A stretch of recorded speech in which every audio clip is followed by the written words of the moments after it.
อันที่แท้จริงชาวโลกต้องการความสงบกายของเรามันก็ต้องการความสงบจิตของเรามันก็ต้องการความสงบแต่เหตุใดเราจึงไปหลงความสุขเหตุใดความสุขจึงมีบทบาทต่อชีวิตของเราเพราะเราเกิดมาจากอวิชชาอวิชชาจึงทำให้เราเห็นความสุขเป็นสิ่งอันประเสริฐอวิชชาจึงทำให้เราหลงในความสุขเข้าใจว่าความสุขเป็นของดีเป็นของวิเศษและเราก็ไปหลงไปติดทางโลกเป็นเช่นนี้แต่พอถึงที่สุดแล้วเราจึงรู้ว่าความสุขเป็นศัตรูของเรารู้ว่าความสุขเป็นผู้เบียดเบียนชีวิตของเรารู้ว่าความสุขนั้นเป็นผู้ทำลายกายและจิตใจของเรา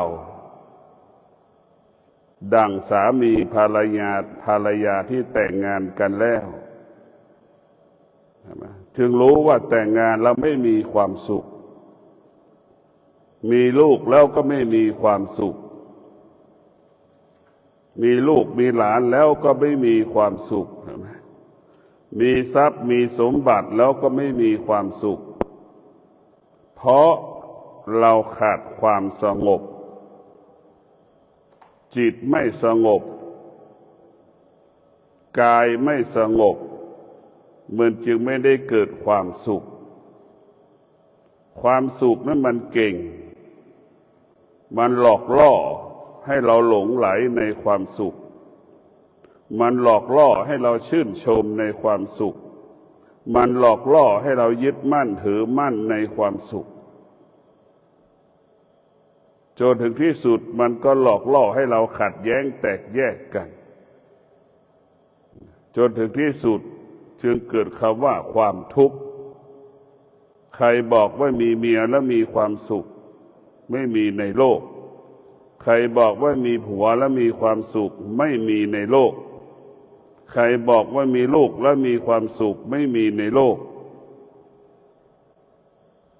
เพราะฉะนั้นพวกเราทั้งหลายความสุขที่เราพูดมันเป็นเรื่องประเพณีและวัฒนธรรมสังคมที่มันฝังลึกในจิตใจเรารุ่นต่อรุ่นต่อรุ่นเกิดมาก็แสวงหาความสุขเกิดมาก็อยากมีความสุขอย่างนี้มนุษย์ทั้งหลายจึงเอาสิ่งที่เราตอบสนองเรามาเป็นความสุขสิ่งใดที่มันตอบสนองเราสิ่งใดที่เราต้องการมันเกิดขึ้นกับเรานั้นเรามาเป็นความสุขเราไม่ได้เอาแก่นแห่งความสุขแก่นของความสุขคืออะไรเราก็ยังไม่รู้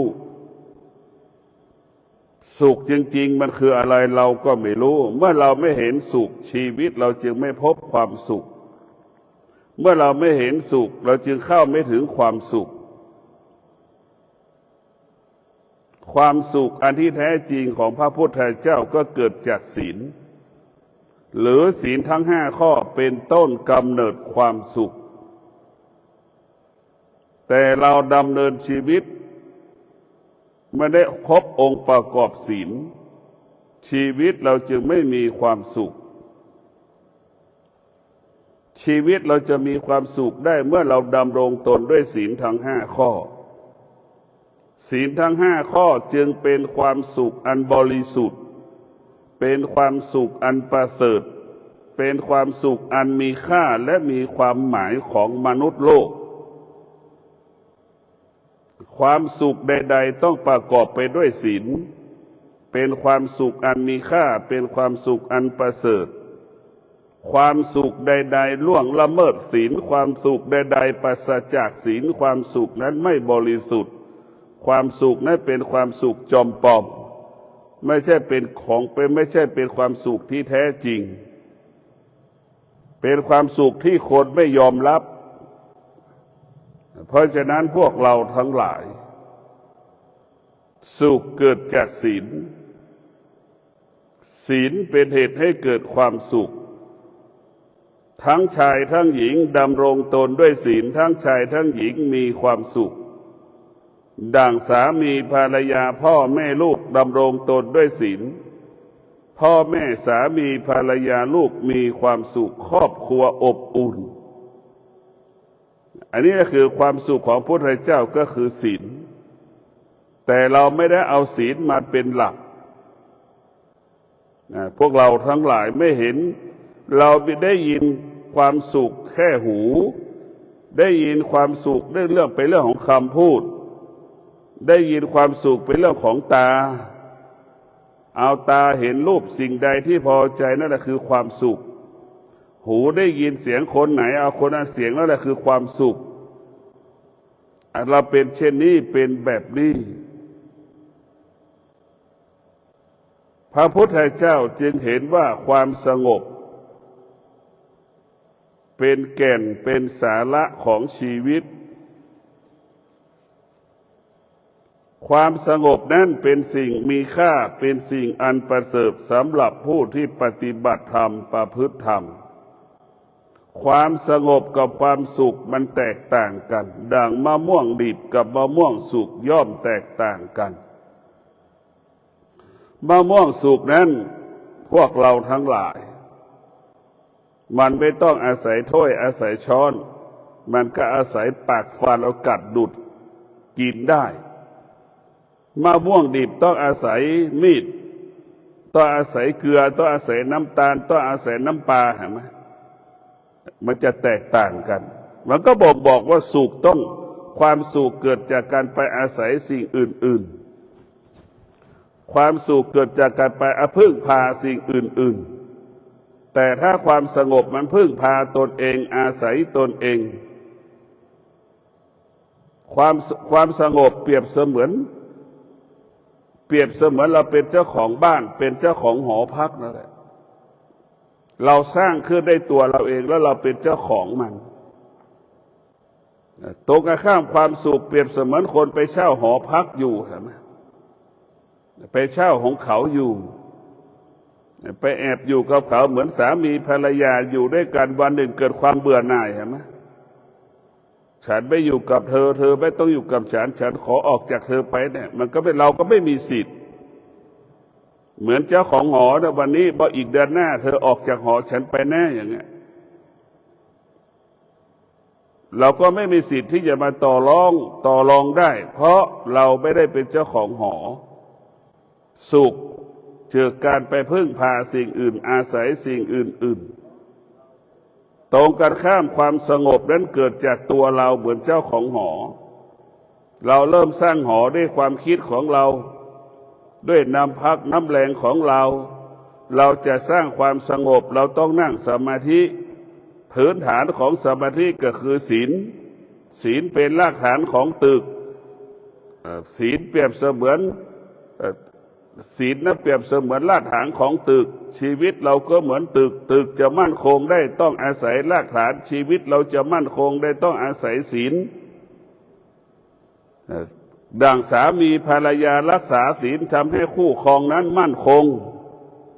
สามีภรรยาคู่ใดไม่รักษาศีลไม่ดำรงตนด้วยศีลสามีภรรยาคู่นั้นมีชีวิตไม่มั่นคงอันนี้แหละมันเป็นความจริงของชีวิตผู้ปฏิบัติธรรมทั้งหลายไม่ต้องไปสนใจเรื่องธรรมะอื่น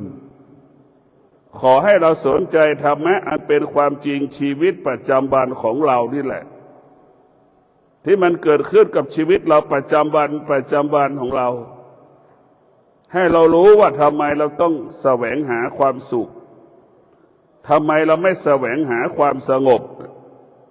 เราต้องพิจารณาดูว่าทำไมเราไม่แสวงหาความสงบพอเราเบื้องต้นเราคิดว่าเรามีลูกเราจะมีความสุขพอเรามีลูกมันก็ไม่มีความสุขเข้าใจอีกว่าเรามีลูกเราจึงเกิดความทุกข์ใช่ไหมเมื่อมีลูกแล้วเกิดความทุกข์หวังว่าลูกโตแล้วมีงานทำแล้วเนี่ยเราจะมีความสุขพอลูกโตอีก มีงานทำอีกมันก็ไม่มีความสุขอีกมันหลอกเราไปตลอดอวิชชาทั้งหลายที่มันเกิดขึ้นในจิตใจของเรามันหลอกเราตลอดเวลาให้เรามีเหตุให้เรามีผลกับมันตลอดเวลาอวิชชาเนี่ยมันหลอกเราให้เราหลงมันให้เราเชื่อมันเพราะฉะนั้นพวกเราทั้งหลายความสงบนี่มันเป็นวิชามันเป็นความจริงมันเรื่องความจริงล้วนๆความสงบเหมือนเราเป็นเจ้าของบ้านเจ้าของหอเนี่ยเราเป็นผู้สามารถปรับปรุงเปลี่ยนแปลงแก้ไขได้เช่นเดียวความสงบเพิ่มขึ้นเราก็รู้มันลดลงเราก็รู้เราก็สามารถปรับเพิ่มเติมเสริมแต่งได้ให้ความสงบมันสมบูรณ์บริบูรณ์ได้นี่เรารู้ของเราความสงบมันพอควบคุมได้อยู่เนี่ยมันพอควบคุมได้แต่ความสงบมันควบคุมไม่ได้เพราะฉะนั้นความสงบเป็นของนอกความสงบเป็นสิ่งที่อยู่ในกายความสุขเป็นของนอกกายความสงบเป็นสิ่งที่อยู่ในกายเกิดจากกายกับจิตจึงเกิดความสงบเมื่อกายกับจิตได้รับการพัฒนากายกับจิตได้รับการอบรมสั่งสอนกายกับจิตได้รับการฝึกฝนกายกับจิตนั้นจึงเกิดคำว่าสงบเมื่อความสงบมันเกิดขึ้นตลอดเวลาที่สุดจิตมันก็จะเอาความสงบเป็นหลักที่สุดจิตมันก็ยึดเอาความสงบมาเป็นหลักความสงบนั้นมันก็ถ้าเป็นมนุษย์ทั่วไปหรือว่าความสงบเป็นสิ่งเสริฐขอให้กายวาจาใจเราสงบเป็นสิ่งที่ดีที่สุดเป็นสิ่งที่ดีที่สุดความสงบเพราะฉะนั้นพวกเราทั้งหลายถ้าเรามีวิชากายใจเราสงบตลอดเวลาถ้าหัวใจเรามีอวิชชากายกับใจเราไม่สงบวุ่นวายตลอดเวลาวุ่นวายตลอดเวลาเราจะต้องมีสติพิจารณาที่จะถอนอวิชชาออกจากจิตใจเราอวิชชาก็คือความไม่รู้ไอ้ความไม่รู้ก็ทำให้เราหลงทำให้เราติดไอ้ความไม่รู้ทั้งหลายจึงทำให้เรายึดมั่นถือมั่นในสิ่งต่างๆเราคิดว่าเรามีสมบัติแล้วจะมีความสุขเราคิดว่าเรามีบ้านแล้วจะมีความสุขเราคิดว่าเรามีปัจจัยสี่มีความสุขเราคิดว่าเราจะมีรถและมีความสุขแต่พอสิ้นเดือนทุกเดือนแล้วก็เป็นทุกข์มันทุกข์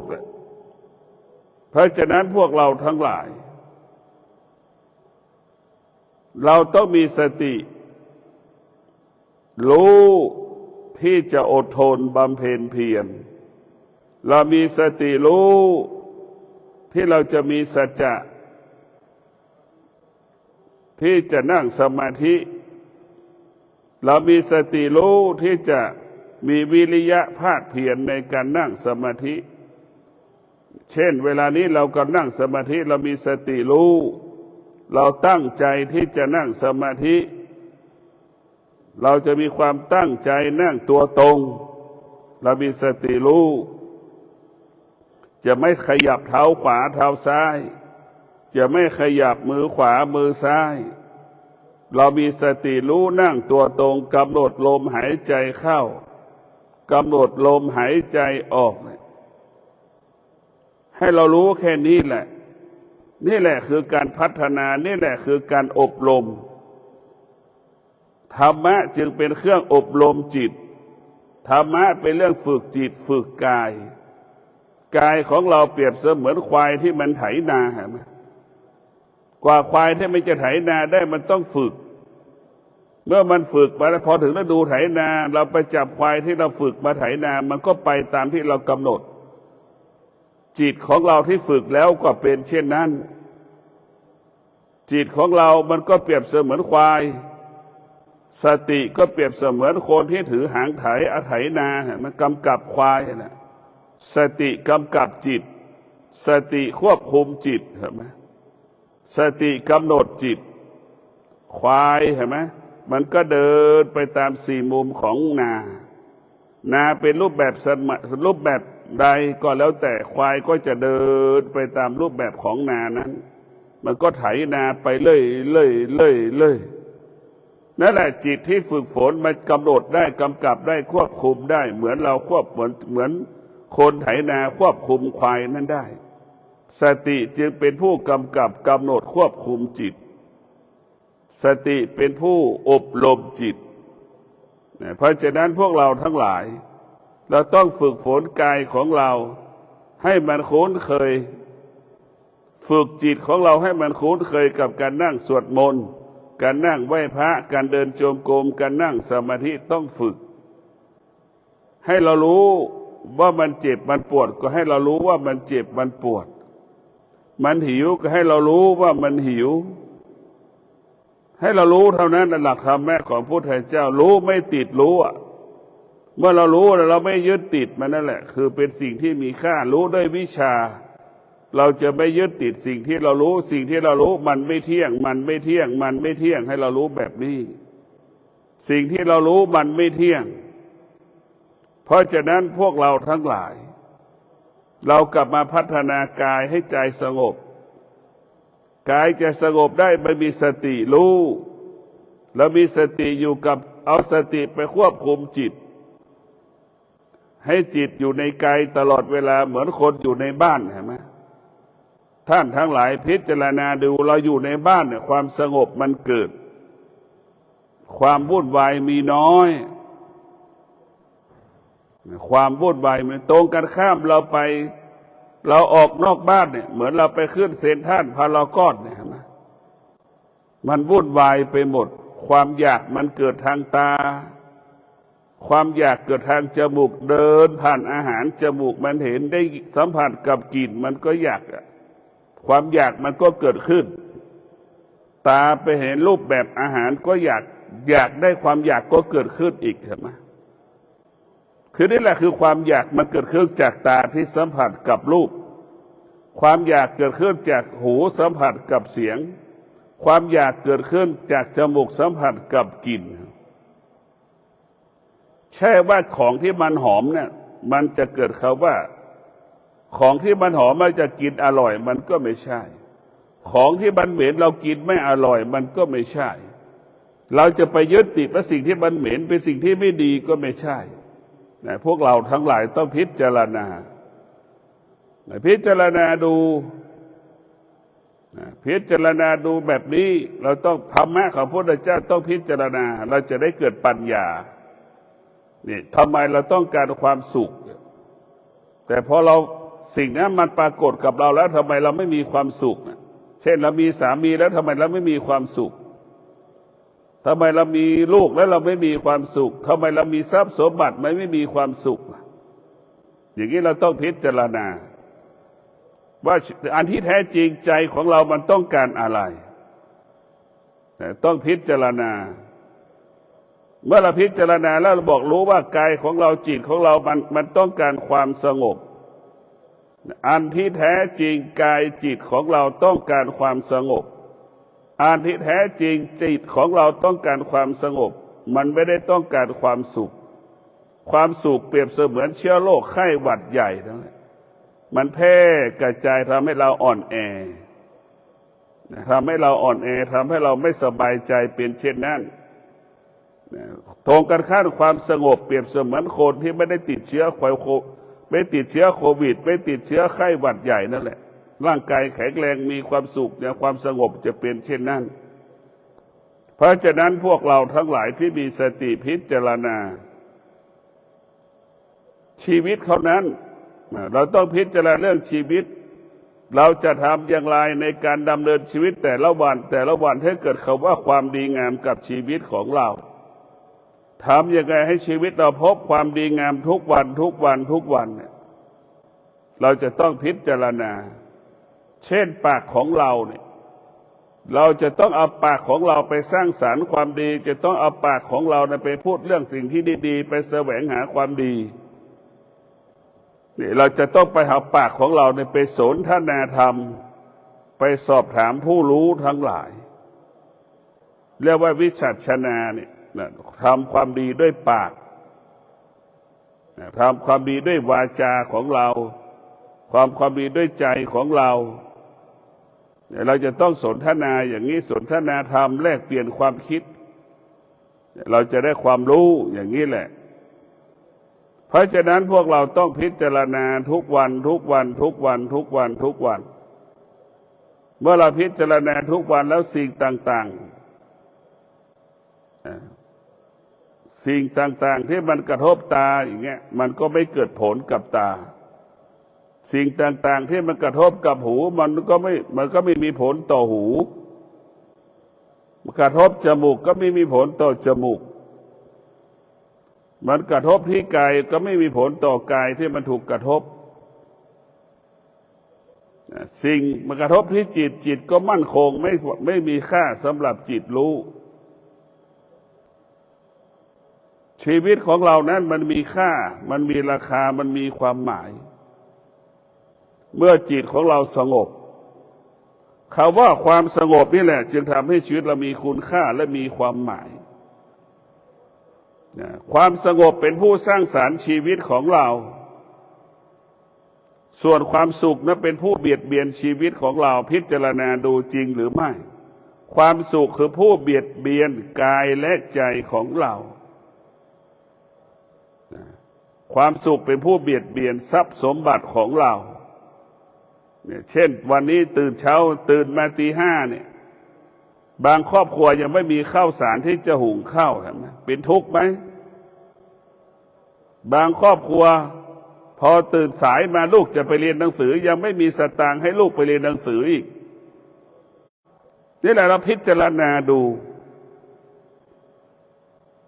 เราต้องพิจารณาดูนี่คือความทุกข์เกิดจากความสุขหรือความสุขเป็นเหตุให้เกิดความทุกข์ทุกข์ก็คือสามีนั่นแหละทุกข์ก็คือภรรยานั่นแหละเป็นตัวทุกข์เป็นเหตุให้ทุกข์ซึ่งกันและกันเราหลงทางเราหลงผิดอยู่คนเดียวมีกินอยู่สองคนไม่มีกินนึกดูนี่มันต้องพิจารณาดูมาอยู่สองคนมันน่าจะมีกินได้เหลือกินอยู่กันสองคนกับไม่มีกินกับลำบากมากกว่าเก่าเนี่ยนึกดูกันแล้วกันแต่เราต้องพิจารณาความสุขเป็นเหตุให้เกิดความทุกข์ความสุขเป็นให้เกิดปัญหาในการครองเรือนดังหัวหน้าครอบครัวเห็นไหมไม่สามารถหาข้าวหาเงินมาซื้อข้าวสารได้เช้านี้ไม่มีข้าวที่จะหุงนึกดูผู้เป็นภรรยาจะคิดอย่างไรลูกจะไปเรียนหนังสือผู้เป็นภรรยากับไม่มีเงินให้ลูกไปเรียนหนังสือเนี่ยสามีภรรยาจะคิดกับสามีเช่นไรนี่แหละคือปัญหาแล้วละว่าความสุขเป็นบ่อเกิดแห่งความทุกข์ทั้งสิ้นเพราะจิตเรามีอวิชชามันจึงหลงทางกันตลอดเวลาชีวิตของเราอยู่ภายใต้คำว่าประเพณีวัฒนธรรมสังคมเรามีชีวิตอยู่ตรงนี้จึงทำให้ชีวิตเราทุกข์ทรมานลำบากเพราะประเพณีวัฒนธรรมประเพณีวัฒนธรรมมันไม่ใช่เรื่องความจริงเมื่อเราเกิดมาแล้วพอโตหน่อยก็อยากมีคู่ครองมีแฟนมีคู่ครองพอโตเนี่ยพอมีทรัพย์สมบัตินิดๆหน่อยๆก็อยากจะมีคู่ครองจะแต่งงานอันนี้แหละคือความผิดพลาดมันเป็นเรื่องประเพณีและวัฒนธรรมมันไม่ใช่เรื่องความจริงถ้าทุกคนรู้ว่าการมีคู่ครองแต่งงานแล้วลำบากมันจะไม่แต่งรู้ว่ามีลูกแล้วจะไม่แต่งงานมันจะรู้เลยนะไอ้ที่เราแต่งไปแล้วเพราะเราไม่รู้เราเข้าใจผิดเราแต่งงานตามประเพณีวัฒนธรรมเรามีคู่ครองตามประเพณีและวัฒนธรรมเราไม่ได้มีคู่ครองเพราะความจริงของความจริงเนี่ยเมื่อถ้าเราแต่งงานแล้วจึงรู้แล้วว่าความสุขจึงเป็นบ่อเกิดแห่งความทุกข์ลูกไม่มีข้าวกินเนี่ยแม่คนไหนจะมีความสุขลูกจะไปเรียนหนังสือยังไม่มีเงินให้ค่าหนังสือให้กับไปเรียนหนังสือให้กับลูกพ่อแม่คนไหนจะมีความสุขลูกกลับมายังไม่มีข้าวให้ลูกกินอีกลูกพ่อแม่ที่ไหนจะมีความสุขอันนี้คือลำบากเมื่อมีฐานะขึ้นมาอีกนิดหนึ่ง ลูกอยากได้รถอีกพ่อแม่ก็ไม่สามารถจะซื้อรถให้ได้อีกพ่อแม่ก็ทุกข์อีกอันนี้แหละคือลำบากพอมีอีกฐานะนี้ขึ้นไปอีกนิดหนึ่งอยากมีบ้านไม่มีบ้านอีกเห็นไหมมันก็เป็นทุกข์อีกอันนี้แหละคือทำให้เราชีวิตเราเป็นทุกข์ทั้งสิ้นเรียกว่าความสุขมันหลอกให้เราหลอกท้ายสุดให้เราไปอยู่ในความทุกข์เพราะฉะนั้นพวกเราทั้งหลายถ้าเราเห็นทุกข์เราจะออกจากทุกข์ถ้าเราเห็นทุกข์จิตเราก็จะพ้นทุกข์ทุกวันนี้เรารู้แต่ทุกข์แต่เรากลับรู้ว่าทุกข์เป็นสิ่งที่ไม่ดีแต่เราก็อยู่กับสิ่งที่ไม่ดีรู้แต่ออกไม่ได้รู้แต่ยังไม่เห็นอยู่ก็ยังไม่รู้นี่แหละเราจะเป็นเช่นนี้เราต้องอยู่ภายใต้คำว่าความทุกข์ตลอดเวลาเห็นทุกข์ออกจากทุกข์ได้จิตมันก็พ้นทุกข์เหมือนเราอยู่ใกล้ของเหม็นน่ะของที่มันเน่าเราเห็นแล้วว่าไก่มันเน่าหมามันเน่าอย่างเงี้ยเราก็ย้ายจากตัวเองออกห่างๆของเน่าของเหม็นเห็นไหมเราก็พ้นทุกข์ละจมูกมันไม่สัมผัสกับกลิ่นนั่นคือเราพ้นทุกข์เราเห็นทุกข์แล้วเข้าถึงทุกข์เราจึงพ้นทุกข์ดังเราออกจากกลิ่นเน่าเหม็นที่หมามันตายหนูมันตายปลามันเน่าของมันเน่าเหม็นนั่นแหละเราเห็นทุกข์เราออกจากทุกข์ได้จิตเราจึงพ้นทุกข์อันนี้แหละถ้าเราเห็นทุกข์แบบนั้นแหละเราจะไม่มีคำว่าความทุกข์ทุกวันนี้เรารู้ว่าความทุกข์แต่เราไม่เคยเห็นความทุกข์ทุกข์ของพุทธเจ้าก็คือการล่วงละเมิดศีลเป็นเหตุให้เกิดความทุกข์ทุกข์เกิดจากการล่วงละเมิดศีลความทุกข์เกิดจากการไม่มีสมาธิความทุกข์เกิดจากการขาดปัญญาเมื่อเราขาดปัญญาแล้วเราจะเกิดความทุกข์เมื่อเราขาดสมาธิเราเกิดความทุกข์ล่วงละเมิดศีลและเป็นเหตุให้เกิดความทุกข์ทั้งสิ้นแต่ทุกวันนี้เราไม่ได้ล่วงละเมิดศีลแต่เราเป็นทุกข์นะเนี่ยเราเป็นทุกข์เราไม่ได้ล่วงละเมิดศีลแต่เราเป็นทุกข์เพราะเราขาดปัญญาเมื่อขาดปัญญาแล้วมันจะเป็นทุกข์เมื่อขาดปัญญามันจะวุ่นวายเมื่อขาดปัญญามันจะกังวลใจอยู่ตลอดเวลาเพราะฉะนั้นพวกเราทั้งหลายพระพุทธเจ้าบอกสอนให้เราอยู่เหนือสิ่งที่เรารู้บอกสอนให้เราอยู่เหนือสิ่งที่เรารู้พระพุทธเจ้าบอกสอนว่าสิ่งที่เรารู้มันไม่เที่ยงสิ่งที่เรารู้จนเราตายมันบอกมันเป็นไม่เที่ยงมันไม่เที่ยงมันไม่เที่ยงเราจะไม่เข้าไปยึดติดเราจะไม่เข้าไปยึดติดสิ่งที่มันไม่เที่ยงดังที่รู้แล้วว่าดังที่ได้กล่าวมาแล้วว่ารู้ให้เราอยู่เหนือสิ่งที่เรารู้เราไม่ตามรู้ไม่ตามรู้นั่นแหละรู้แล้วเราให้เราละรู้แล้วให้เราวางรู้แล้วให้เราปล่อยทุกวันนี้เราไปยึดติดในตัวทุกข์เราจึงทุกข์คือไฟมันร้อนน่ะมันก็เกิดความทุกข์ถือของเน่าของเหม็นเราก็จับมันอยู่ถือไว้อยู่เนี่ยมันก็เกิดความทุกข์ถ้ารู้ว่ามันทุกข์เราก็วางลงเสียเมื่อเราเอาวางลงมันก็ไม่ทุกข์เช่นมือไปจับไฟจับของร้อนเนี่ยความทุกข์เนี่ยมันเกิดขึ้นได้กับความรู้สึกจิตใจเรายืนอยู่เฉยๆก็ยังเป็นทุกข์นั่งอยู่เฉยๆก็ยังเป็นทุกข์เห็นไหมเนี่ยจริงๆมันไม่ใช่เรื่องความทุกข์พอเราไม่เข้าใจมันเราจะเกิดว่าความทุกข์เพราะฉะนั้นความทุกข์ที่แท้จริงคือเกิดจากการล่วงละเมิดศีลเกิดจากการขาดสมาธิเกิดจากการขาดปัญญาเมื่อเราขาดสมาธิขาดปัญญาแล้วความทุกข์จะเกิดขึ้นกับเราทำงานผิดพลาดตลอดเวลากันไม่มีสมาธิทำงานผิดพลาดตลอดเวลาเพราะฉะนั้นเมื่อเรามีสมาธิเราจะทำงานไม่ผิดพลาด เมื่อเรามีสมาธิเราจะทำงานตรงต่อเวลาทำงานเสร็จตรงต่อเวลางานละเอียดตลอดเวลาทำงานสุขุมรอบคอบตลอดเวลาจนเป็นที่ไว้ใจเชื่อใจนายจ้างเป็นจนเป็นที่ไว้ใจเชื่อใจลูกจ้างเห็นไหมอันนี้แหละคือสมาธิจึงทำให้เรามีกินมีใช้เหลือกินเหลือใช้เพราะสมาธินี่แหละเราจะมีทรัพย์มีสมบัติต้องเกิดจากสมาธิเราไม่ได้เกิดจากความรู้เราเข้าใจว่าเรามีการศึกษาเราจึงจะมีเงินมันไม่ใช่การที่เรามีทรัพย์สมบัติอยู่ทุกวันเพราะมีสมาธิเช่นเราเป็นลูกจ้างเขาเราไม่มีสมาธิในการทำงานก็ผิดพลาดทำให้เขาเสียวัตถุสิ่งของเขาเสียหายเราไม่มีสมาธิมันผิดพลาดทั้งหมดเมื่อมันผิดพลาดไม่มีใครจ้างไม่มีใครจ้างเราไม่มีใครขอเราท้ายสุดเราก็ไม่มีอาชีพไม่มีหน้าที่เราก็ไม่มีเงินใช้เห็นไหมเพราะฉะนั้นพวกเราทั้งหลายมีกินมีใช้ด้วยธรรมะหรือว่ากินอย่างมีความสุขก็ด้วยศีลนอนอย่างมีความสุขนอนด้วยสมาธิตื่นแล้วมีความสุขตื่นด้วยปัญญาเรียกว่าพวกเราทั้งหลายกินมีความสุขนอนอย่างมีความสุขตื่นอย่างมีความสุขประกอบด้วยศีลสมาธิปัญญาตื่นมาได้ประกอบด้วยศีลสมาธิปัญญาตื่นมาแล้วจิตเป็นอิสระไม่กังวลไม่ลังเลไม่สงสัยไม่วิตกกังวลใดๆทั้งสิ้น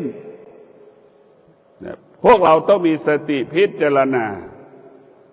ชีวิตของเรานี่มันไม่แน่ไม่มีอะไรแน่นอน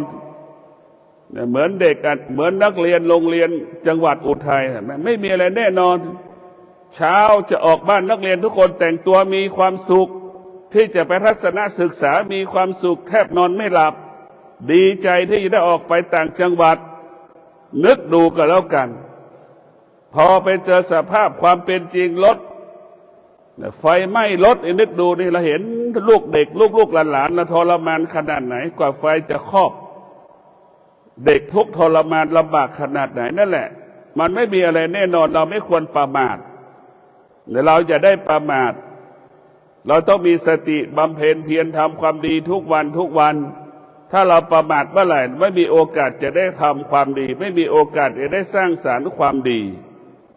เราจะได้ประมาทเมื่อเราประมาทเมื่อไหร่แล้วชีวิตเราก็ลำบากทันทีประสบปัญหาทันทีพระพุทธเจ้าสอนให้เราไม่ประมาทชีวิตของเราไม่ควรประมาทจะไปหลงว่าเรายังหนุ่มอยู่หนุ่มมันถ้าเราประมาทมันก็แก่มันก็เจ็บก็ตายได้นะ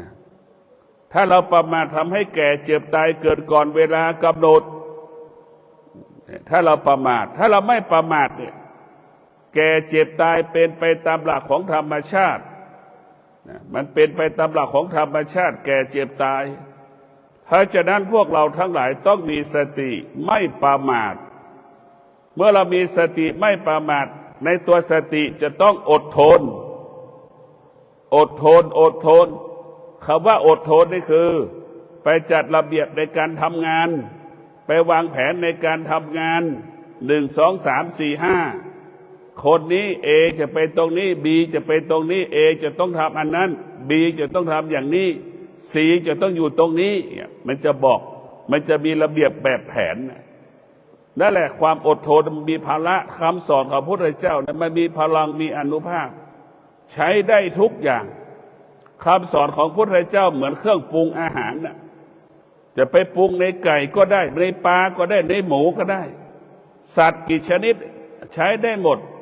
สัตว์ชนิดก็เหมือนคนนั่นแหละธรรมะของพระพุทธเจ้าเนี่ยคนทุกคนสามารถเข้าถึงธรรมะได้หมดธรรมะมันอยู่ที่กายกับจิตธรรมะของพระพุทธเจ้าไม่ได้อยู่ในคัมภีร์ธรรมะที่แท้จริงอยู่ที่กายของเราธรรมะที่แท้จริงอยู่ที่กายของเราอยู่ที่จิตของเราธรรมะที่แท้จริงอยู่ที่กายกับจิต